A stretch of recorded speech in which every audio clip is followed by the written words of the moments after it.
میں مدینہ منورہ جا رہا تھا، مکہ مکرمہ کی بات کر رہا ہوں، میرے ساتھ بھائی حبیب تھے، اللہ ان کو جزائے خیر فرمائے. میں صفا مروہ سے بوابۃ القریش پہ تھا، ان نے مجھے کال کی کہ مفتی صاحب ذرا آئے نا.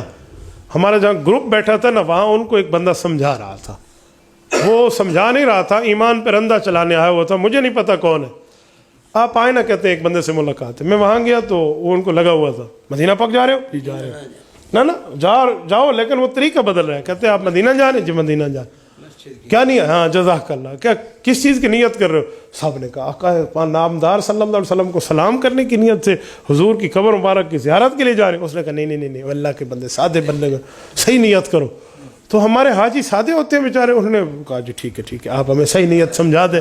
انہوں نے کہا جی صحیح نیت یہ ہے، تم مسجد نبوی کی زیارت کی نیت کرو. حضور کے روضے کی زیارت کی نیت کا کوئی فائدہ نہیں ہے، وہ تو قبر ہے، مٹی کی کوئی زیارتیں ہوتی ہیں.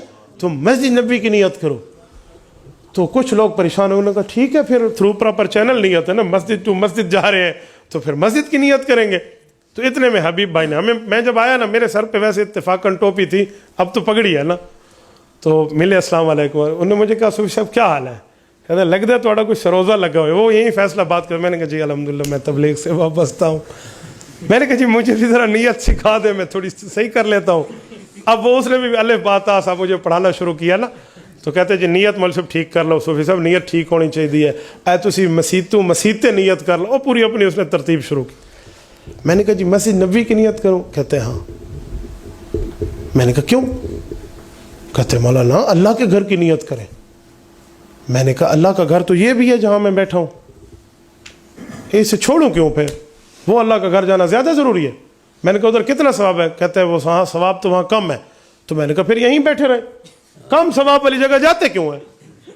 وہ مجھے کہا لگا ادھر 1000 کا، وہ بھی اسی پارٹی کا تھا، 1000 کا ثواب ہے. میں نے کہا ادھر 1,00,000 کا ہے. 99,000 چھوڑ کے 1,00,000 لوں، 1,000 لوں، اور اس میں نیت بھی صرف اس نماز کی اور کچھ کی نہ ہو. میں نے کوئی کھوتی نو ہاتھ لایا. میں بے وقوف آدمی ہوں کہ میں یار 1,000 پہ چلا جاؤں، 99,000 چھوڑ کے 1,00,000 چھوڑ دو.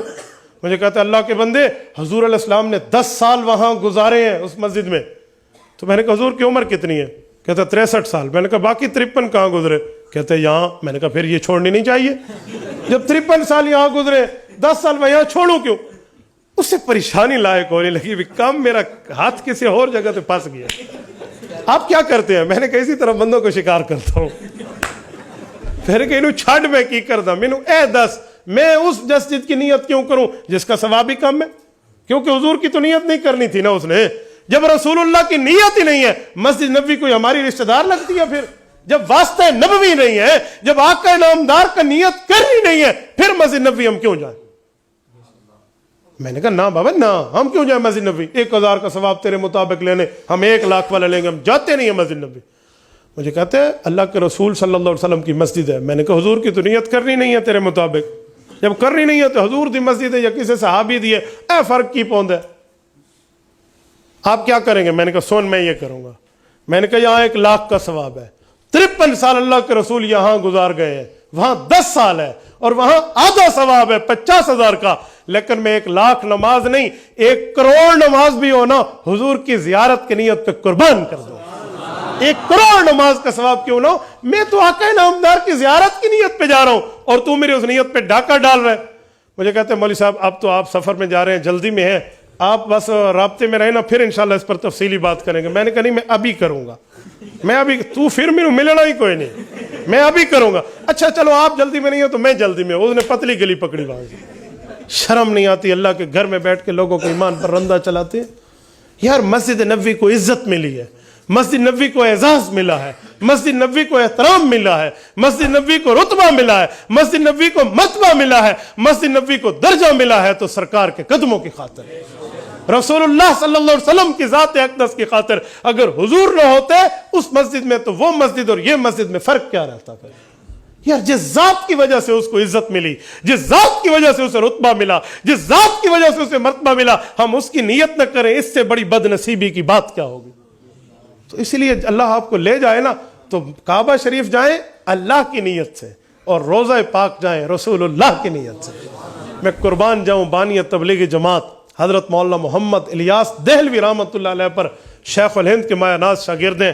حضرت شیخ زکریا لکھتے ہیں چاچا جان جب بھی بمبئی کے جہاز سے بیٹھ کر جدہ اترتے تو پہلے مسجد نبوی جاتے، پھر خانہ کعبہ تشریف لاتے۔